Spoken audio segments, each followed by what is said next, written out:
As a strategic concession to build trust, Iran has repeatedly offered to accept major and often quite controversial constraints on its nuclear program, a key gesture of goodwill aimed at de-escalating tensions.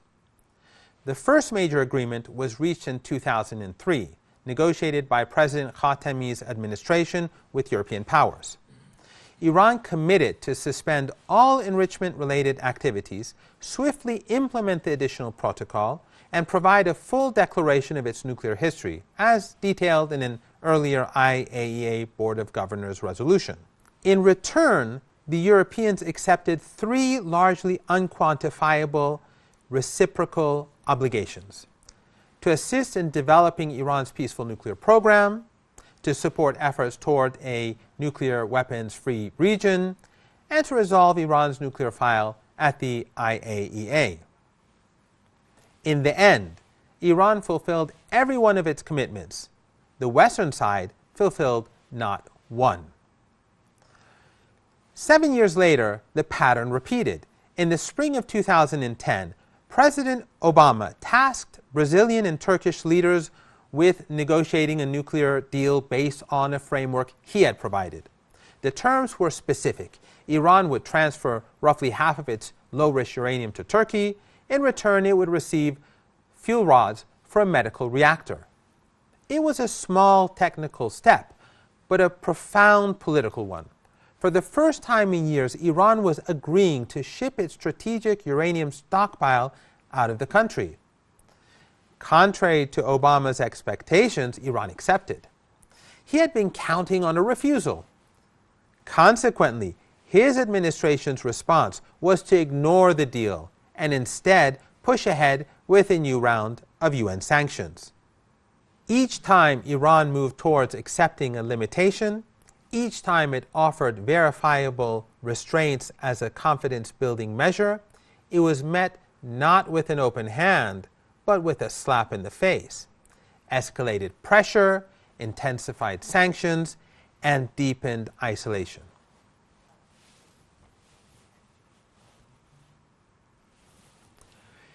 In 2013, the election of President Hassan Rouhani was followed by intense negotiations with the 5 permanent members of the UN Security Council plus Germany, the P5+1. The result in 2015 was the Joint Comprehensive Plan of Action, the JCPOA, a detailed agreement. Iran's obligations were sweeping: to severely reduce its stockpile of enriched uranium, limit enrichment to 3.67%, permanently convert the Arak heavy water reactor, and accept the most intrusive inspection regime ever devised. In return, the P5+1's obligation was singular and clear: to dismantle the suffocating web of nuclear-related sanctions. For years, the IAEA repeatedly and explicitly certified Iran's full compliance with the deal. Under its terms, the core of Iran's peaceful nuclear program was effectively frozen. However, from the very beginning, Obama, but more importantly opponents of the deal in Congress, began to violate it by undermining the economic benefits Iran was promised. Ultimately, in 2018, U.S. President Trump pulled the U.S. out of the deal, reimposing and intensifying sanctions in a campaign of maximum pressure imposed against all Iranians. As a result, the deal collapsed. I am announcing today that the United States will withdraw from the Iran nuclear deal. Iran, squeezed and seeing no economic benefit, began a calculated incremental response in 2019, expanding its peaceful nuclear activities. The assassination and martyrdom of Iranian General Qasem Soleimani in 2020 poured fuel on the fire, making negotiation unthinkable for the foreseeable future. The diplomatic landscape shifted again with the 2021 election of President Ebrahim Raisi. Under Raisi, Iran negotiated from a position of hardened grievance and significantly advanced nuclear capability. His stance was unequivocal. The U.S., which had shattered the deal, must first lift the nuclear-related sanctions verifiably and permanently. The talks produced a final text that was accepted by the EU's foreign policy chief, Joseph Borrell, who described the Iranian position as reasonable. Ultimately, however, U.S. President Biden declined to accept it.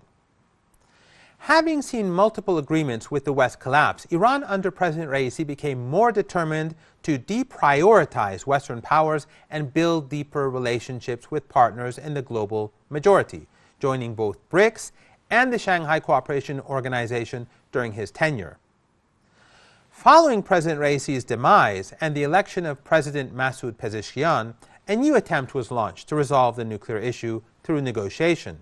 His administration signaled a willingness to explore a path toward resolving the issue under the right conditions, seeking a balanced and honorable resolution.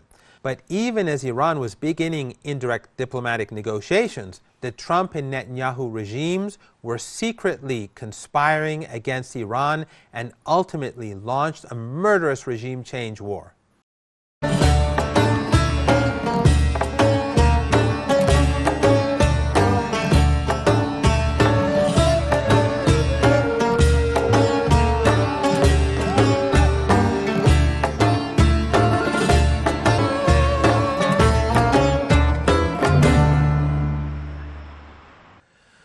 For well over 4 decades, the United States and its allies have demonized and targeted the Islamic Republic of Iran over its independent foreign policy, its support for the oppressed worldwide, and its opposition to apartheid and genocide in Palestine. The collective punishment for these policies has taken many forms: maximum pressure sanctions, assassinations, cyber attacks, mass attacks by Western-backed Takfiri groups, and a recent 12-day war of aggression. Conversely, this is precisely why other countries such as Morocco, Turkey, the UAE, Jordan, and Qatar face no such sanctions. Undoubtedly, Western elites and legacy media will continue to promote fake narratives about Iran regarding terrorism, nuclear weapons, human rights, and whatever else Zionists and neocons want. But their reach is gradually fading. Iranians have come to the understanding that Washington never sincerely sought to resolve their differences, including over the nuclear program, and that Western hostility is ultimately driven by the endless demands of the genocidal Zionist regime. Nevertheless, the Islamic Republic of Iran will continue to protect its sovereignty, as well as support the Palestinian struggle, a stance that more people worldwide are beginning to recognize and appreciate.